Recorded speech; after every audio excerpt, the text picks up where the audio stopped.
వాక్యంలోకి వెళ్దాం. బలమైన మాట దేవుడి నెలలో మనకు అనుగ్రహిస్తూ ఉన్నారు. శుభప్రదమైనటువంటి ఒక మాటను దేవుడు ఈ నెలలో మనందరికీ ఆయన పంచిపెడతా ఉన్నారు. పరిశుద్ధ గ్రంథం తెరవండి. పరమగీతము 3వ అధ్యాయము, పరమగీతము 3వ అధ్యాయము 6వ వచనము 7వ వచనమును మనము ధ్యానం చేసుకుందాం. ఈరోజు దేవుడు మనకిచ్చే వర్తమానం ఏంటంటే సొలొమోను పల్లకి. నోట్ చేసుకోండి, ఏంటి వర్తమానం? ఎలా ఈరోజు దేవుడు మనకిచ్చే సందేశం పేరు సొలొమోను పల్లకి. ఎంతమందికి పల్లకి తెలుసు?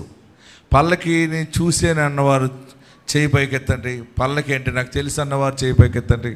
చాలామందికి పల్లకి అంటే తెలియదా? పెళ్లి కొడుకుని ఊరేగించేవారు పూర్వం, గుర్తుందా?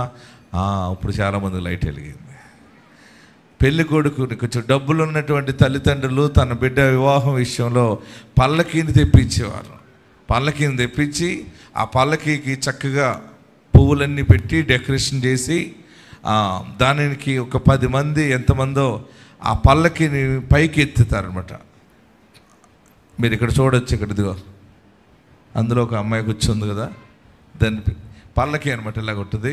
ఇక్కడ 2 తీసుకెళ్తున్నారు. సొలొమోను పల్లకి చాలా పెద్దది. అది సొలొమోను మహారాజు, రాజుగారు బయటికి వెళ్ళాలంటే రాజుగారు పల్లకిని మోసేవారు. ఎంతమంది? ఇక్కడ ఎంతమంది?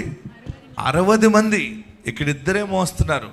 60 మంది పల్లకిని మొయ్యాలంటే ఆ పల్లకి ఎంత పెద్దగా ఉండాలి. రెండవది, ఆ పల్లకిలో ఎలాంటి ఆభరణాలు ఉంటాయి, ఎటువంటి మనుషులు అందులో ఉంటారు,